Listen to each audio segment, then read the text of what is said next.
Hello friends, स्वागत है Shivam online के शानदार सा सेशन में। आज हम लोग देखेंगे 10th क्लास के यूरोप में राष्ट्रवाद का सब्जेक्टिव क्वेश्चन जो 2026 के बोर्ड एग्जाम में अति महत्वपूर्ण है, जो आने वाला है उसको देखेंगे।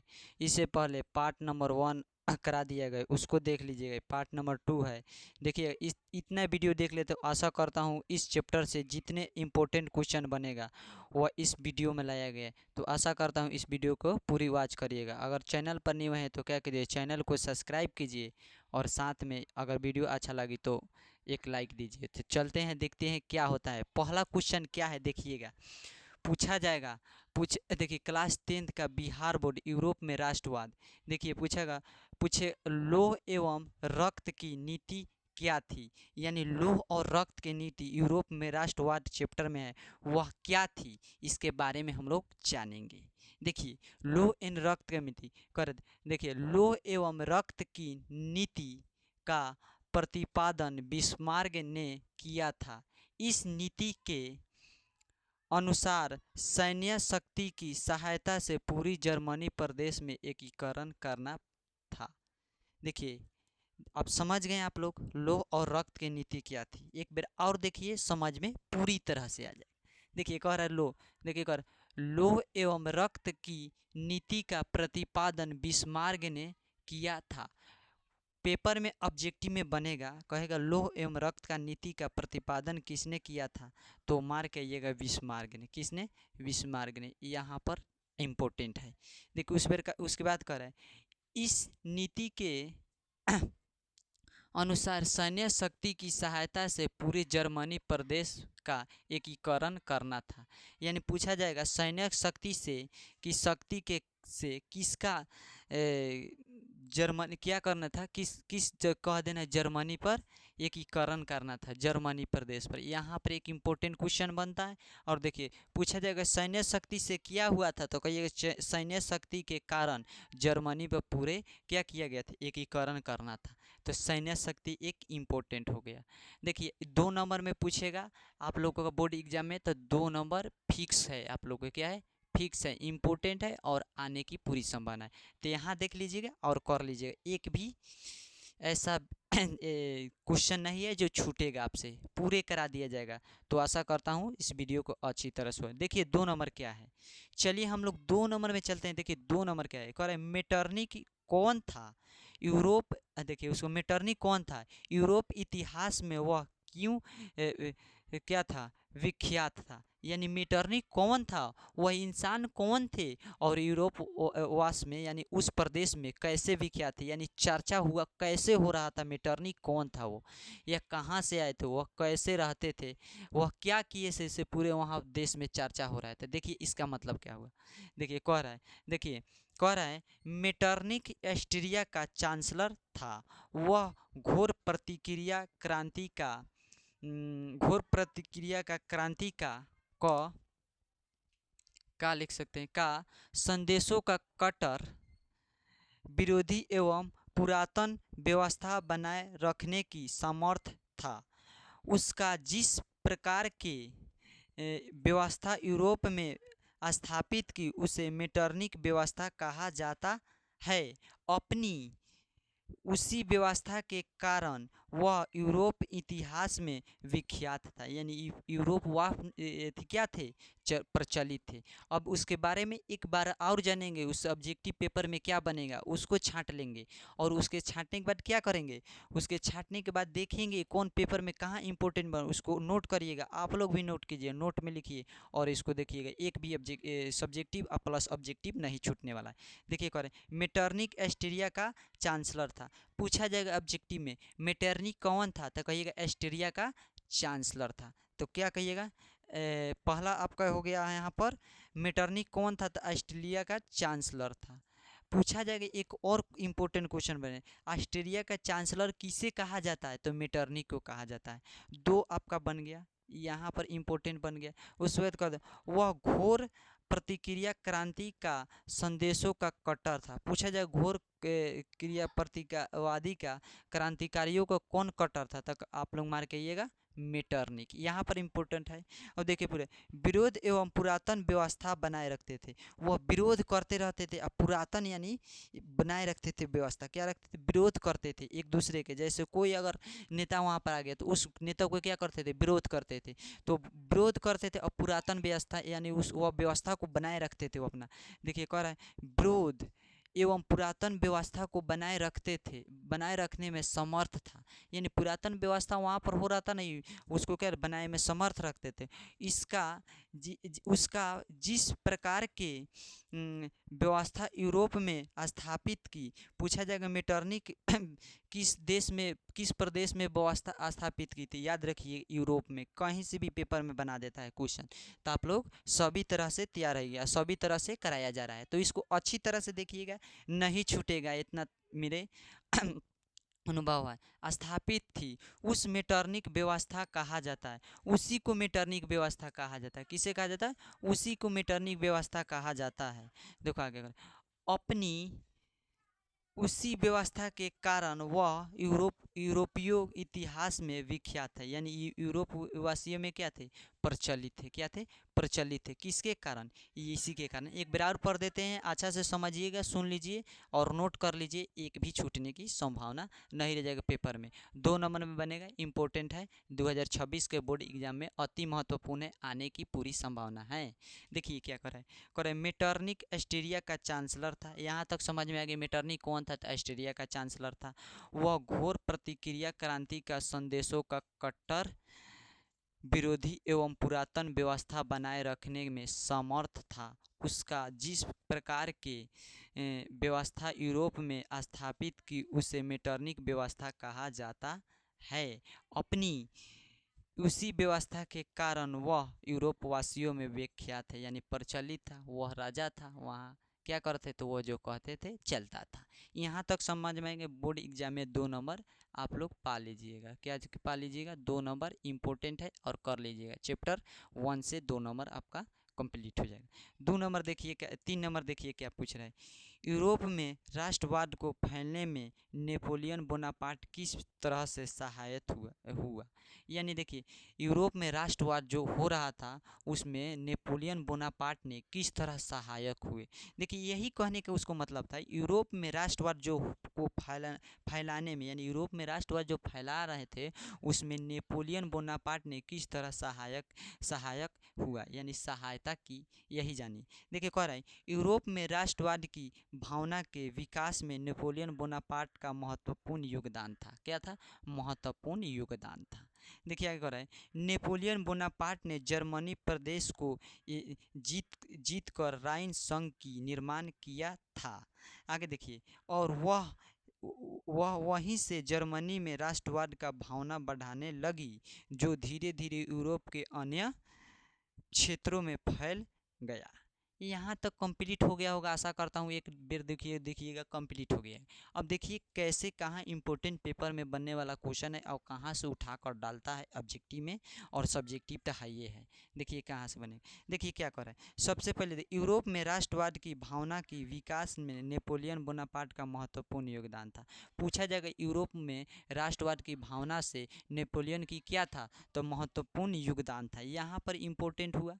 देखिए आगे देखिए करें, नेपोलियन बोनापार्ट ने जर्मनी प्रदेश को जीतकर राइन संघ की स्थापना निर्माण किया। पूछा जाएगा नेपोलियन बोनापार्ट ने किस प्रदेश को जीतकर राइन संघ की स्थापना की, तो याद किस प्रदेश को जीतकर निर्माण किया था, सॉरी याद रखिएगा, राइन संघ की जीतकर एक निर्माण किया। यहाँ तक इम्पोर्टेंट है। देखिए एक और पूछ रहा है, और वहीं से जर्मनी में राष्ट्रवाद का भावना बढ़ने लगी। पूछा जाएगा राइन संघ को जीतकर कहाँ से भावना बढ़ने लगी, तो याद रखिएगा जर्मनी में। क्या होगा, जर्मनी में। आगे पूछ रहा है, भावना बढ़ने लगी जो धीरे धीरे पूरे यूरोप के अन्य क्षेत्रों में फैल गया। पूछा जाएगा धीरे धीरे कहाँ फैल गया, यूरोप के अन्य क्षेत्रों में यह फैल गया। क्या हो गया, धीरे धीरे यूरोप के अन्य क्षेत्रों में फैल गया। यहाँ तक कंप्लीट होगा, आशा करता हूँ सभी को कंप्लीट होगा मेरे भाई। यहाँ तक किसी को कोई दिक्कत नहीं होगा, क्योंकि यहाँ तक कंप्लीट होगा। देखिए क्या कह रहा था, एक बार और पढ़ दे रहे हैं, इसको देख लीजिए, इंपॉर्टेंट। पूरे यूरोप में राष्ट्रवाद की भावना की विकास में नेपोलियन बोनापार्ट का महत्वपूर्ण योगदान था। यहाँ तक कंप्लीट होगा। यूरोप में राष्ट्रवाद की भावना होता, नेपोलियन बोनापार्ट का क्या होता, महत्वपूर्ण योगदान था। क्या था, महत्वपूर्ण योगदान था। आगे देखिए करें, नेपोलियन बोनापार्ट ने जर्मनी प्रदेश को जीतकर राइन संघ की निर्माण किया था। नेपोलियन पूछा, नेपोलियन बोनापार्ट ने किसे जीतकर राइन संघ की निर्माण किया था, तो याद रखिए राइन संघ को जीतकर निर्माण किया था। यहाँ तक कंप्लीट होगा। आगे देखो, और वहीं से जर्मनी में राष्ट्रवाद का भावना बढ़ने लगी, जो धीरे धीरे यूरोप में अन्य क्षेत्रों में फैल गया था। इम्पोर्टेंट है और आशा करता हूँ तो यहाँ तक सभी को समझ में आया होगा। तो चलते हैं नेक्स्ट क्वेश्चन लेकर। यहाँ तक सभी को समझ में आया होगा, तो आगे देखते हैं क्या होता है।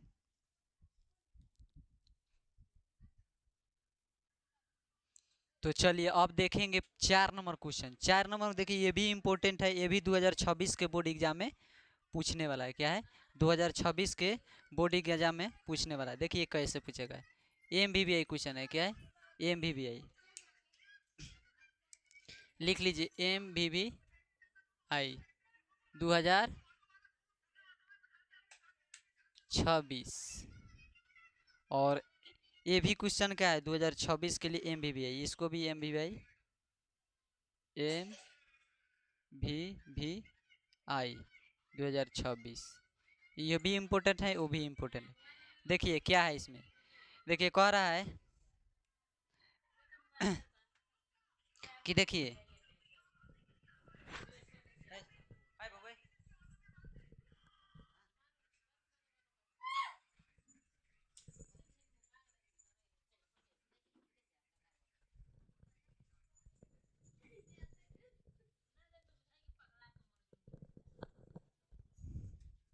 देखिए ये भी क्या है, इम्पोर्टेंट है। देखिए ये कैसे बनेगा देखिए इस पूछेगा कैसे, देखिए पता है, विलियम के बगैर जर्मनी का एकीकरण बिस्मार्क के लिए असंभव। यहाँ पर देखिए असंभव में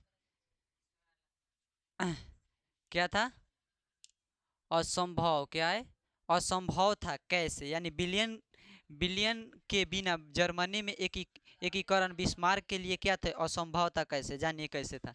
देखिए कह रहा है, बिलियन ने जर्मनी के एकीकरण के उद्देश्य से बिस्मार्क को अपना चांसलर नियुक्त किया था। जर्मनी के एकीकरण के लिए उसने अनेकों युद्ध किए और जर्मनी के एकीकरण में अहम योगदान किया। यदि बिलियन ने बिस्मार्क को चांसलर नहीं बनाया होता तो बिलियन के बगैर बिस्मार्क ने के लिए जर्मनी का एकीकरण असंभव था। देखिए कैसे था, इसको पूरे बढ़िया से समझिए। देखिए मैं क्या कह रहा है, कहने का इसका मतलब क्या है। देखिए यह कहने का मतलब है, जैसे देखिए कहने का मतलब है देखिए कह रहा है कि बिलियन ने जर्मनी के एकीकरण के उद्देश्य से बिस्मार्क को अपना चांसलर बना, यानी बिलियन जो बनाए थे जर्मनी के एकीकरण के लिए, बिलियन वो जर्मनी के, वह कहने का मतलब है बिलियन जब जर्मनी के एकीकरण के उद्देश्य से ही बिस्मार्क को अपना चांसलर बनाया था। यानी क्या बनाया था, जर्मनी के एकीकरण के ही उद्देश्य से चांसलर बनाया था, नहीं तो अन्यथा चांसलर वो नहीं बना था। क्या बना था, वह चांसलर बनाने वाला नहीं था। देखिए कह रहा है चांसलर नियुक्त किया था। जर्मनी के एकीकरण के लिए उसने अनेकों युद्ध किए, यानी जर्मनी के एकीकरण के लिए क्या किए, अनेक युद्ध किए। क्या किए, अनेक युद्ध, जानते हैं बहुत सारे युद्ध किए। क्या किए, बहुत सारे युद्ध किए। और देखिए युद्ध किए, उसके बाद देखिए जर्मनी के एकीकरण में अहम योगदान दिया। यानी जर्मनी के जब एकीकरण हो रहा था ना, उसमें बिलियन ने क्या किया था, अहम योगदान दिया था। बिस्मार्क ने किया था, अहम योगदान दिया था। देखिए कह रहा है अहम योगदान दिया था। आगे देखिए कह रहा है, यदि बिलियन ने बिस्मार्क को चांसलर नहीं बनाया होता तो बिलियन के बगैर बिस्मार्क के लिए जर्मनी का एकीकरण असंभव था। यानी चांसलर बना के क्या किया था, उसको जर्मनी के एकीकरण क्या कर दिया, संभव कर दिया, नहीं तो क्या जाता, असंभव हो जाता है। फिर से एक बार देखिए, कह रहा है विलियम ने जर्मनी के एकीकरण के उद्देश्य से बिस्मार्क को अपना चांसलर नियुक्त किया था। जर्मनी के एकीकरण के लिए उसने अनेकों युद्ध किए और जर्मनी के एकीकरण में अहम योगदान दिया। यदि विलियम ने बिस्मार्क को चांसलर नहीं बनाया होता तो विलियम को बगैर बिस्मार्क के लिए जर्मनी का एकीकरण असंभव था। यानी जर्मनी में एकीकरण नहीं होता, वो दोनों मान मिलकर क्या किए, जर्मनी का एकीकरण किए। इंपॉर्टेंट है और 2026 के बोर्ड एग्जाम में पूछेगा MBBI, इसको कर लीजिएगा। क्या कर लीजिएगा, अच्छा खासा क्वेश्चन है, देख लीजिए। आगे कर है इटली के एकीकरण में मेजनी, काबूर और गरीबाल्डी का योगदान बताइए। यानी तीनों आदमी के बताइए। इटली के एकीकरण हुआ तो मैं इसमें बताइए, मेजनी का भी बताइए, उसके बाद काबूर का भी बताइए, उसके बाद गरीबाल्डी का योगदान बताइए। देखिए पहला है यह तीनों पूछ रहा है, क्या पूछ रहा है, तीनों पूछ रहा है कि इटली के एकीकरण में मेजनी, गरीबाल्डी और काबूर का योगदान बताइए। देखिए सबसे पहले जानेंगे हम लोग, उत्तर लिख देंगे और 2 नंबर में पूछेगा, इसको अगर लिख लीजिएगा 2 नंबर पा जाएगा। क्या हो जाएगा, 2 नंबर।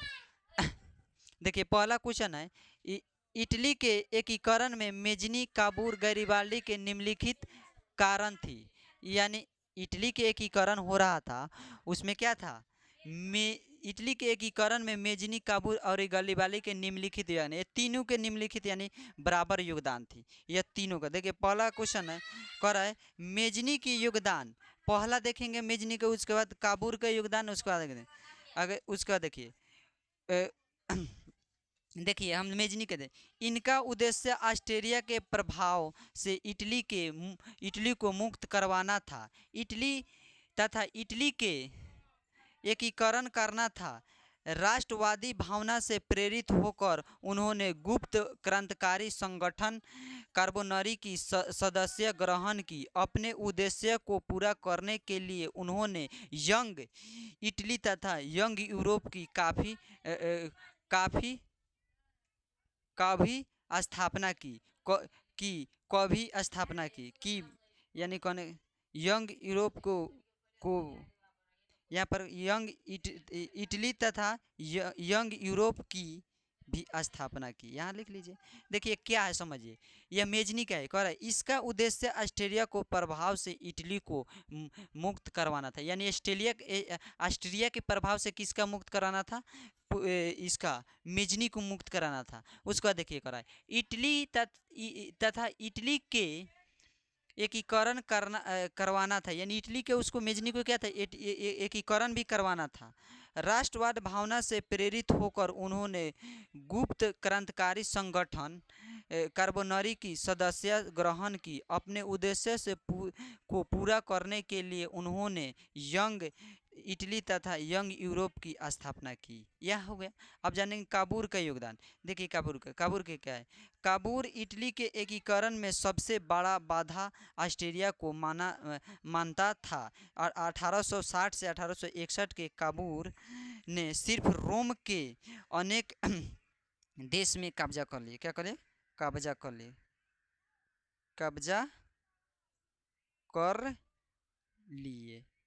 यहाँ तक लीजिएगा 2 नंबर मिल जाएगा। क्या मतलब 2 नंबर मिल जाएगा आपको, अभी 3 नंबर में भी आता है, 4 नंबर में आता है, 5 नंबर में, तो इसको देख लीजिएगा। इंपॉर्टेंट क्वेश्चन है, या 2026 के बोर्ड एग्जाम में हर हाल में क्या हुआ था, 2026 के MBI क्वेश्चन है, 2 नंबर में पूछेगा। 2 नंबर आपका पा लीजिएगा। क्या पा लीजिएगा, 2 नंबर।